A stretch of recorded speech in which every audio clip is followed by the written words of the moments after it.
rato la subo a YouTube para que la puedan revisar. ¿Correcto? Bien. El libro 18, como ya vimos, o como hemos visto en algunas sesiones, y que les he dejado un par de resúmenes, es el que regula las construcciones que se van a llevar a cabo en el territorio del Estado de México para que cumplan con las normatividades aplicables. ¿Correcto? Ajá. De esto, el libro quinto es el que funge como reglamento de construcción. Ya lo hemos visto también en algunas partes y lo vamos a ver ampliamente ahorita. Sobre todo en quién tiene las atribuciones para regular las construcciones y, perdón, cuáles son estas atribuciones y regulaciones que van a hacer. De esto también quiero que me preparen un resumen. Ojo, es importante que vayan enviando los resúmenes cuando yo o más bien en las tareas que pido, porque eso va a ser complementario de lo que es la entrega final para su calificación del segundo parcial.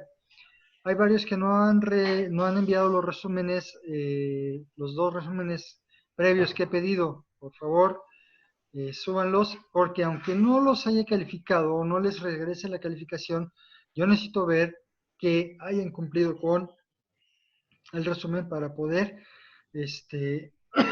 perdón, darles su calificación, ¿de acuerdo? Entonces, procuren llevar a cabo eso.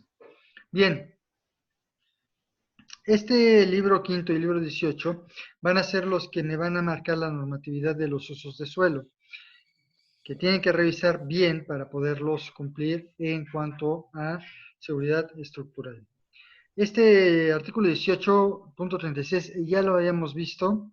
Voy a brincarme hasta el que me interesa. Ok, delineamiento de proyectos. ¿Sí?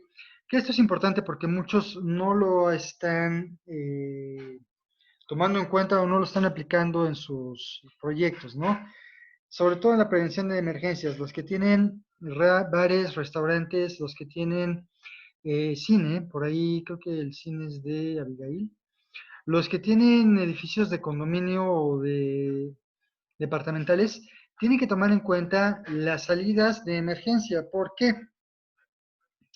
En un siniestro es importante que haya manera de desalojar los inmuebles y esto es lo que nos va a regular de esa forma, ¿correcto?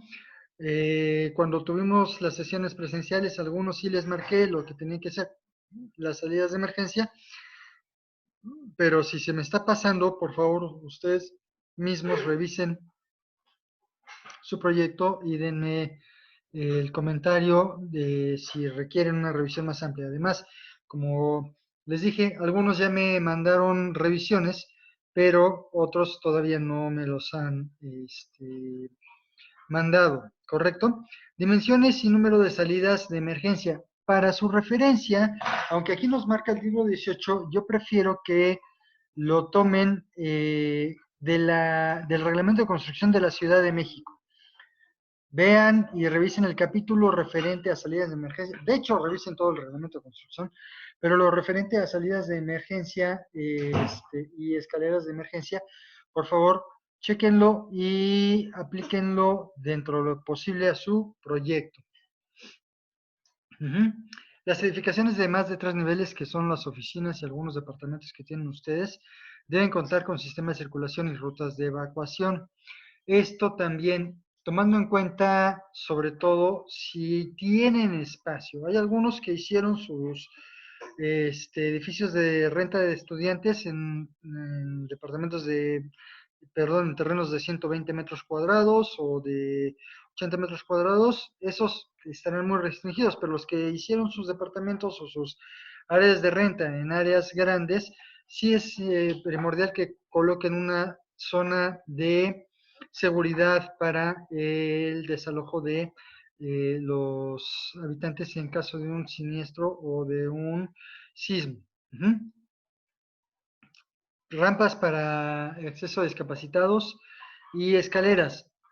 Sobre todo, por ejemplo, los que tienen oficinas, y creo que eso sí lo comenté en algunos de los proyectos, Si tienen varios niveles, un elevador para el uso de discapacitados o un elevador general y rampas de acceso para discapacidad en todos los proyectos. Todos los proyectos, si no las tienen, voy a volver a revisarlos, pero ustedes mismos revísenlos. Si no las tienen, adáptenlos y mándenme la corrección. Ya agregué rampas para discapacitados. Las pendientes para esto no deben exceder del 15%. Esto quiere decir que por cada metro que yo avance, debo subir 15 centímetros como máximo, ¿sí? ¿Por qué? Porque de esa manera va a tener suficiente pendiente como para que circule una persona en silla de ruedas o en muletas. Los que están rentando en alguna edificación ajena, que ahorita me acuerdo que hay algunos que rentaron solamente los puros locales, o que van a arrendar los puros locales, tomar en cuenta que el lugar en el que están trabajando te cuente con este tipo de elementos, ¿no? Elevadores, siempre y cuando sea permitido, de carga, y para pasajeros, si lo van a ocupar también, ¿no? Digo, los que son renta de estudiantes y todo eso, contemplar que en la planta baja se renten para, o se tengan las condiciones para los personas discapacitadas y en las demás,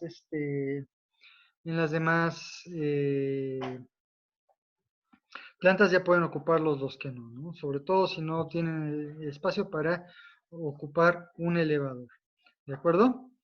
Eh, Tener en lo que son oficinas, bares, restaurantes, todo eso, circulación y acceso para personas con discapacidad en áreas de planta baja y que las puertas tengan este acceso. Generalmente a veces dejan las puertas de 90 centímetros o de 1,20 m, coordinar que se pueda hacer el paso de una silla de ruedas. Para eso voy a postear, o creo que me parece que a Ricardo, pero bueno, no ha dado señales de vida. Ricardo tenía el Neufert. Voy a buscarlo de nuevo y voy a postear el link que pueden descargar por mega. El Neufert 2015 me parece en PDF. Lo voy a buscar, lo voy a volver a subir para que chequen todos esos elementos de sus edificaciones. Eh, Sistemas de circulación y de salidas de emergencia, todo eso ya lo vimos. Vamos a pasar al libro de quinto, perdón, libro quinto. Ordenamiento territorial y asentamientos humanos, ¿sí? Junto con el libro 18 es el que da los parámetros constructivos, pero el libro quinto es la normatividad como tal, ¿sí? ¿Qué es esto lo que va a revisar? El libro quinto lo que va a hacerme es darme los instrumentos y normatividades para regular los asentamientos humanos y potenciar los, perdón, el crecimiento de los núcleos urbanos, ¿sí? Ya sea núcleo urbano, ya sea conjunto urbano, ya sea ciudad, regularlos y potenciarlos para que de esta forma todos tengan una sinergia con un conjunto urbano mayor y vayan creciendo de forma paulatina y controlada. Tomando en cuenta esto, hay que revisar los usos de suelo y hay que revisar la normatividad. En cuanto a cada uno de sus proyectos, quiero también que sobre lo que yo voy hablando y lo que vamos viendo en esta parte, el resumen que me hagan sea aplicado a su proyecto, no tanto que me resuman lo que yo ya estoy diciendo, porque la vez pasada prácticamente nada más me copiaron las diapositivas. La cuestión es que me entreguen de estos artículos que vamos hablando y de toda la normatividad que voy especificando, que se aplica a su proyecto, no que me regresen lo mismo, ¿sale? Entonces, en el libro quinto me va a establecer la coordinación entre el Estado y los municipios para la ordenación y regulación. En este sentido, es bien importante determinar que el Estado es el que va a hacer el plan de desarrollo general, pero el municipio es el que se encarga de llevarlo y vigilarlo. De esta forma, cuando ustedes me digan, es que yo tengo que hacer el cambio de uso de suelo para mi proyecto, me lo justifiquen y lo sustenten. ¿Por qué?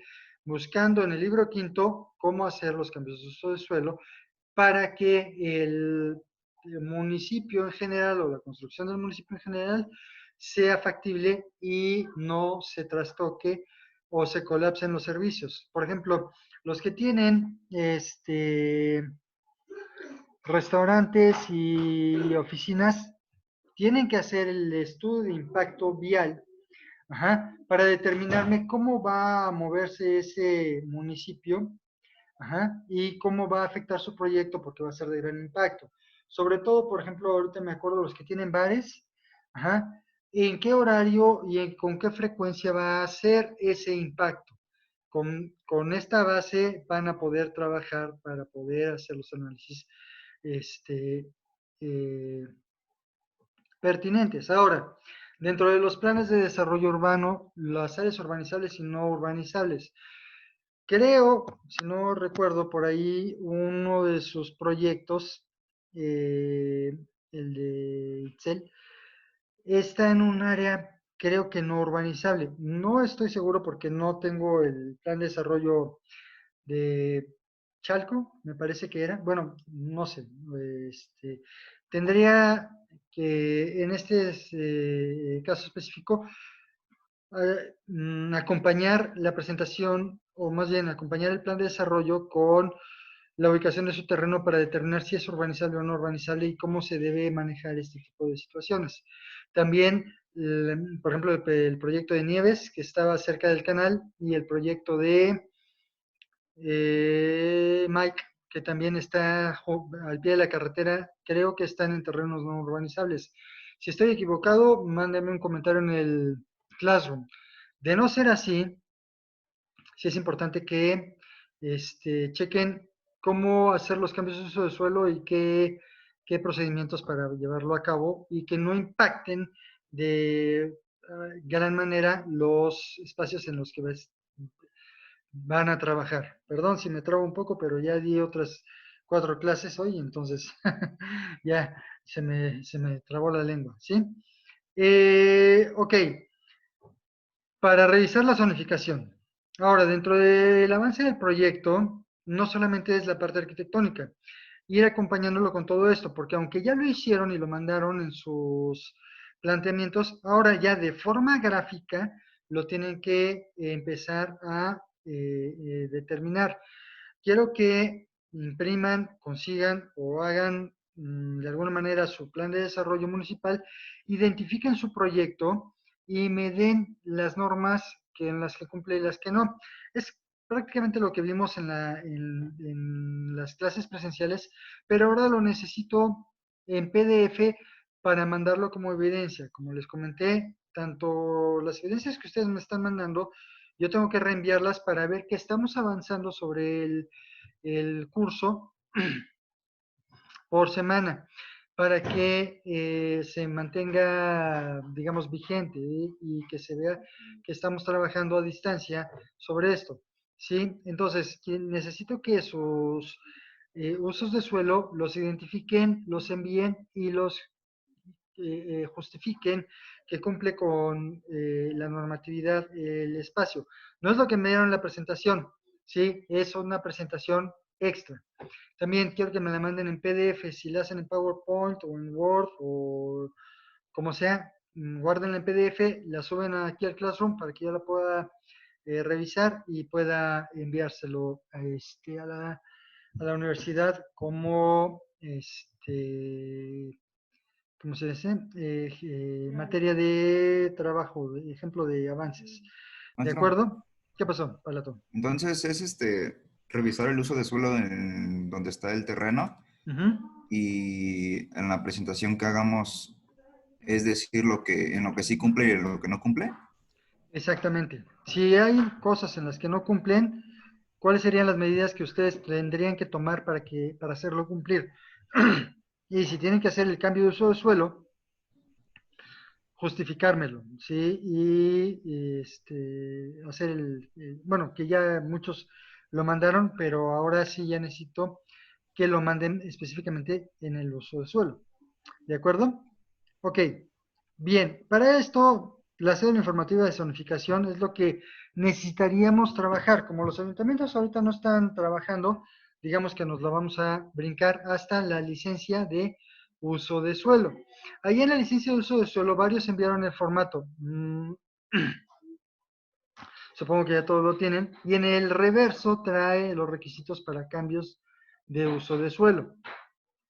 Cúmplanlos, mándenlos y especifíquenlos todo en un archivo PDF, ¿correcto?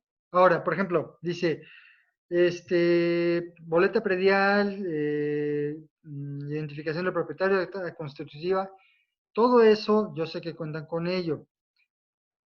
Adjúntenlo como imagen al PDF para que no sea tan cargado, porque si lo adjuntan como archivo va a ir cargándose cada vez más, ¿no? O, no sé, ustedes denme opciones de cómo lo pueden enviar, pero necesito que venga todo eso ya. Sí, en la entrega pasada no se los pedí porque iba a estar muy cargado, pero ahora sí se los estoy pidiendo porque como ya estoy revisando, ya se va descargando la plataforma, ya puedo ir viendo los espacios y más bien ya puedo ir haciendo espacio en la plataforma y ya puedo revisar sus trabajos. ¿De acuerdo? Bien. Ahora, normatividad de apoyo al seguimiento de la obra civil.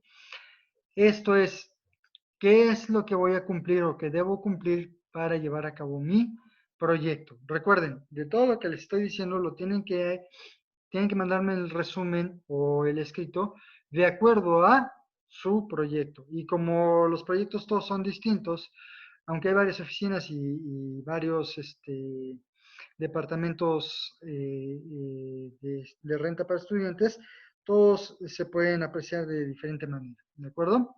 Ok, sobre esto, ¿qué nos vamos a basar? Los reglamentos de construcción de la Ciudad de México. Otra tarea. Esa lo voy a dejar para el lunes, para el martes próximo. Y creo que ya se las había dejado en las clases presenciales, pero ahora necesito que me envíen en este formato.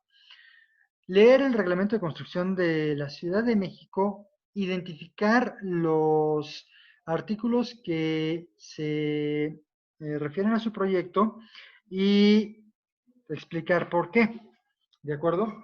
¿Cuáles son los artículos que se refieren a mi proyecto? ¿Por qué se refieren a mi proyecto? Y entonces, ¿qué modificaciones tendré que hacer en el edificio para cumplirlos? ¿Por qué el reglamento de construcción de la Ciudad de México? Y ahorita estábamos viendo el reglamento, el libro quinto del Código Administrativo de la Ciudad, del Estado de México. Pero ese libro quinto no comprende todas las ¿cómo se llaman? Todas, o no es tan específico como el reglamento de construcción. ¿Cuál es la ventaja del reglamento de construcción de la Ciudad de México? Que trae las normas técnicas complementarias. No solo son los artículos, sino son las normas técnicas. ¿A qué se refieren estos? Sismos, construcción, cimentaciones, cálculo por viento, mecánica de suelos. ¿Sí? Esas normas técnicas complementarias son las que van a determinarme cómo construir. Ahora, por ejemplo, el reglamento de construcción de la Ciudad de México divide en 4 zonas a la territorio de la ciudad, que son la zona 1, que es el centro, zona 2, que es de transición, zona 3, que es perdón, zona 2 que es lago, zona 3 que es transición y zona 4 que es lomeríos, si no recuerdo mal.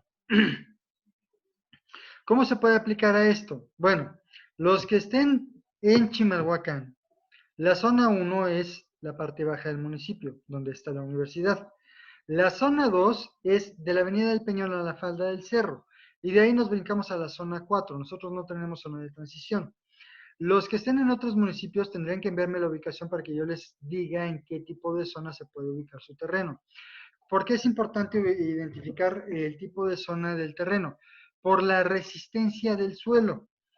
Entre menos número tenga, por ejemplo la zona 1, tiene una resistencia de 5 toneladas o menos por metro cuadrado. ¿Qué quiere decir? Que es agua prácticamente.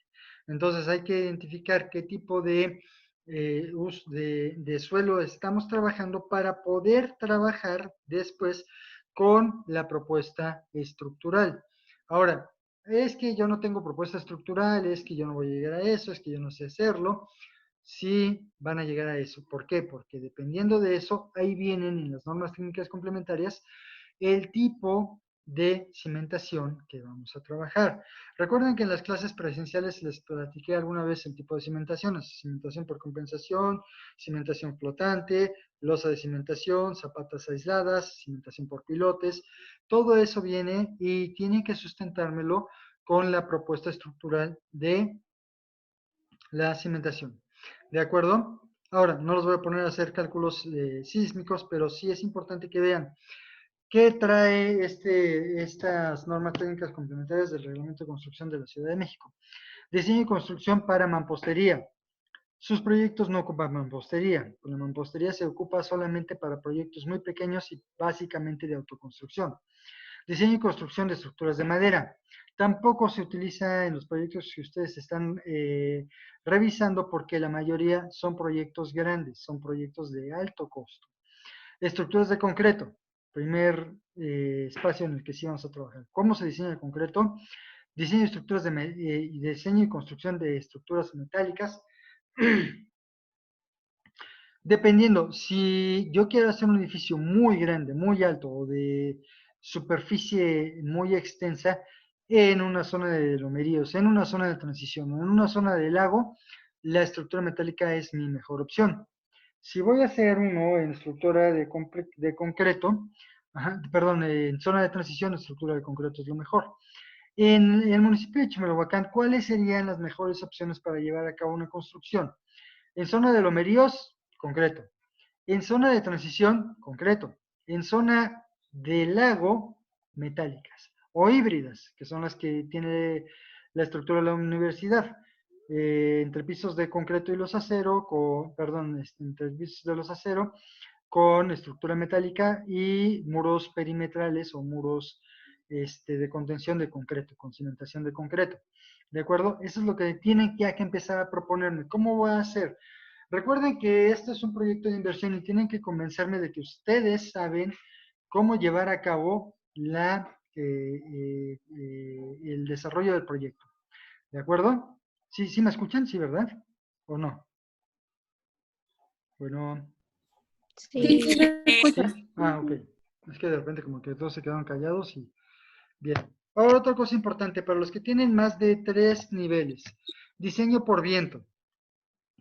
El diseño por viento, aparte de tener un factor de cálculo, tiene un factor de diseño.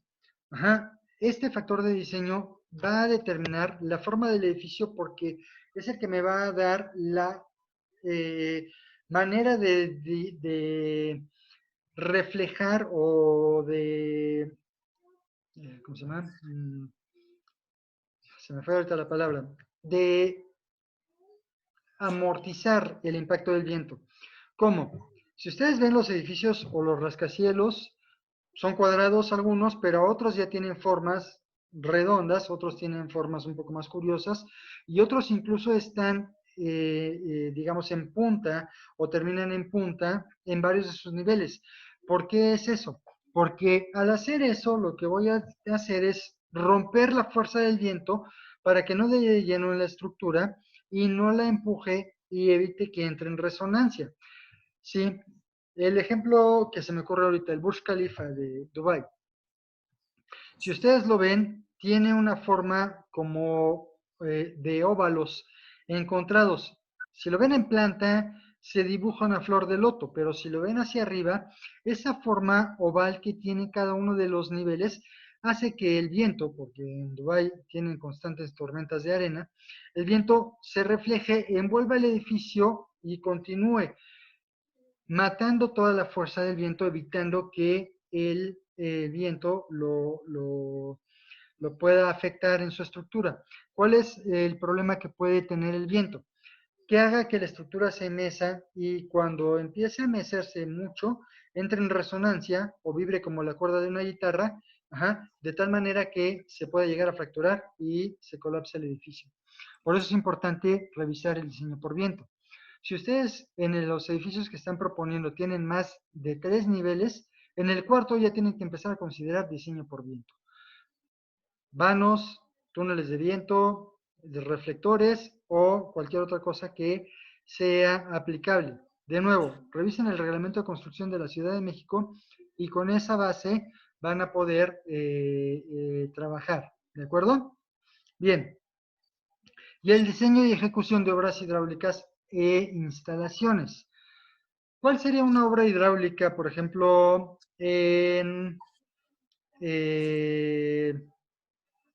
por ejemplo, los que tienen restaurante? ¿Qué principal obra hidráulica voy a tener que tomar en cuenta para llevar a cabo mi proyecto? ¿Cuál se imaginan que sea?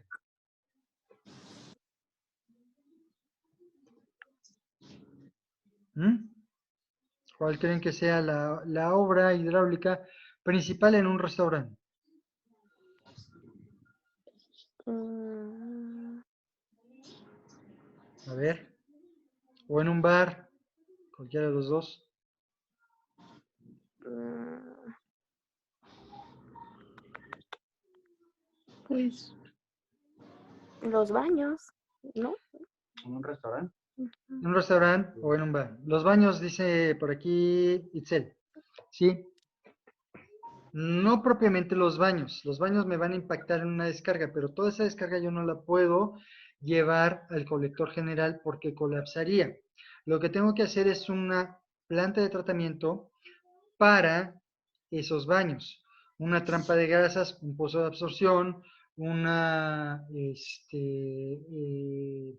pozo de degradación para decantar todos los sólidos, hacerlos aprovechables y el excedente o el remanente ya mandarlo al colector general. Por reglamento ya se pide en la Ciudad de México todo esto para los restaurantes. Ahora los restaurantes, no tanto los bares porque venden mucho menor comida, pero los restaurantes, la principal obra, una trampa de grasas. ¿Por qué? Porque todo lo que se maneja de desperdicios, que se puede filtrar o se puede colar a la instalación sanitaria, se tiene que hacer un tamiz para la trampa de grasas, determinando cómo se puede atrapar todo eso para limpiarlo constantemente y no mandarlo al colector general. ¿Por qué? Aceites, desperdicios de comida y otro tipo de desperdicios pueden generar gases dentro del drenaje que pueden provocar una explosión. Por eso es primordial sacarlos.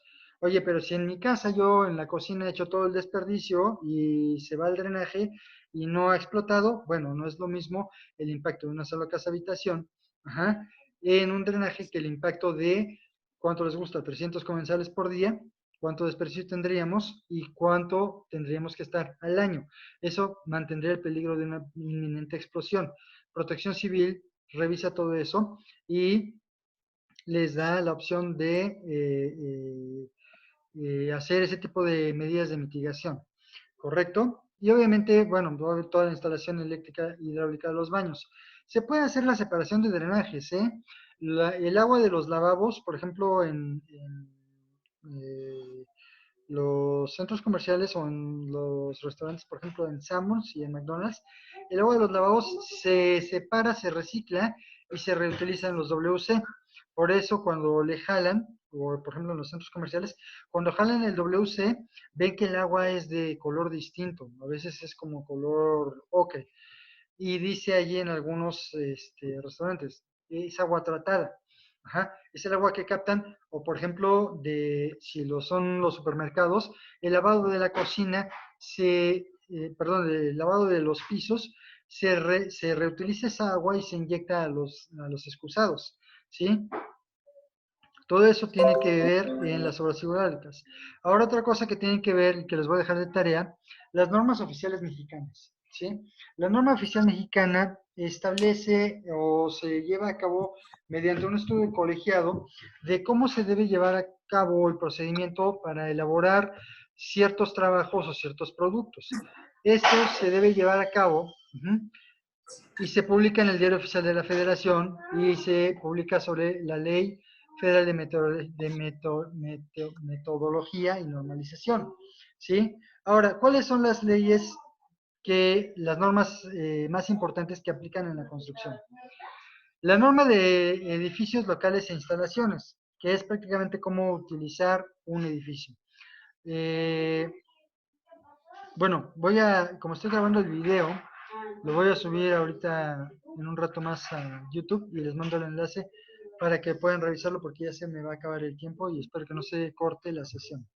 Ahora, norma de prevención y protección contra incendios. ¿Qué locales, qué proyectos pueden revisar esta norma? Pues, todos, edificio de oficinas, bares, restaurantes, museos, cines, perdón, y casas habitación. Ajá. La casa habitación, bueno, es digamos que la menor, solamente lo único que tendría que tener es una zona de seguridad y una ruta de evacuación. Pero el edificio de oficinas deberá contar con un sistema contra incendios. Los bares deberán contar con un sistema contra incendios y salidas de emergencia. El cine, ni se diga. Tiene un montón de materiales flamables e ignífugos y que tienen que ser ignífugos para poder operar. Protección, perdón, dice sistemas de seguridad de maquinaria. Esto es más que nada durante el proceso constructivo, no tanto cuando ya se esté usando el edificio. Transporte y almacenamiento de sustancias peligrosas. Creo que ninguno de sus proyectos aplica a eso. Tampoco el de almacenamiento de materiales. Trabajos en altura, pues sí, porque varios tienen más de 2 niveles de altura en sus proyectos. Y ya más de 2 niveles entra en vigor la norma oficial mexicana de la Secretaría del Trabajo y Previsión Social de trabajo en altura. Ajá. Recipientes sujetos a presión y calderas. El hotel, ¿por qué? Porque tiene una piscina y tiene una caldera para mantener el agua caliente en todas las habitaciones. Los edificios de estudiantes, no tanto porque se va a manejar con calentadores independientes por módulo de departamento o por piso, puede ser. Entonces no aplica para calderas. Electricidad estática, creo que tampoco. Son dos normas en estas, la del 2008 y la actualización del 2015, sobre todo cuando se trabaja cerca de instalaciones de alta tensión. ¿Sí? Mantenimiento de instalaciones eléctricas, eso aplica para todos. Y trabajo en espacios confinados, los que son, por ejemplo, el cine, los restaurantes y los bares. Sí tienen que tomar en cuenta esta norma porque son lugares en los que se va a estar trabajando o va a estar utilizándolo de forma confinada. Entonces, estos tienen que hacerlo y revisarlo y aplicarlo a su proyecto. ¿Claro? O sea, no solamente es el avance de forma arquitectónica, también esto. No se preocupen, todo esto les voy a dar el fin de semana para que lo trabajen y me envíen los trabajos el lunes. Ahorita voy a subir la tarea. ¿De acuerdo? Mañana vamos a continuar viendo las normas que aplican sobre esto y el jueves también nos toca clase, ¿verdad? El jueves vamos a revisar dudas que tengan sobre sus proyectos, sobre esta normatividad y que idealmente yo les pueda apoyar para resolverlas.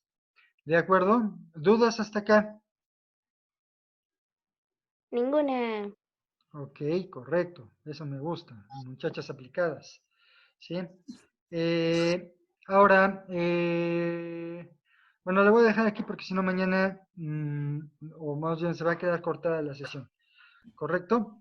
Ahora, solo voy a hacer sesiones de, creo que son 40 minutos, ¿esto? Una por día, porque primero tengo otras clases y segundo tengo otras cosas que hacer. Entonces aprovecho para darles el tiempo a esto y subo la sesión a YouTube. Cualquier cosa que tengan la pueden revisar. ¿De acuerdo? Sí, profesor. Bien, entonces, ¿dudas sobre sus calificaciones? Rápido, nos quedan un poco más de un minuto. Entonces, las calificaciones que nos envió ya son las definitivas del parcial. Del primer parcial, sí. Ah, ok. Los que Gracias. no han entregado las nada, recuerden, todavía tienen para modificar. ¿Las envió el correo? No, se las regresé aquí mismo en la plataforma. Ahí dice, entras a la plataforma y tiene tu calificación de la entrega del primer parcial. En Classroom. En Classroom, sí. Ok, Sí, gracias. porque en la plataforma petrolera, pues no tenía que verlas grafiteado o algo así, ¿no? ¿Qué Sí, otra sí. Ay, yes. Entonces es la calificación definitiva y los que no tienen comentario de nada o una observación. Los que no les puse comentario, pues básicamente el proyecto está bien. No hay más que seguir presentando los avances. A los que les puse comentarios, pues sí tendrían que revisar lo que tendría que mejorarse, ¿no? Ok. ¿Qué más? ¿Quién más? Nada más. ¿Nada más? Ok. Muy bien. Entonces, si tienen contacto con los que les mencioné que no tienen marcado como entregado para que les pueda poner calificación, Jordi y Ricardo, creo que es. No me acuerdo si Rafa Mora o Sebastián, no sé cualquiera de los dos gemelos malignos. Este, Sebastián, ¿qué pasó?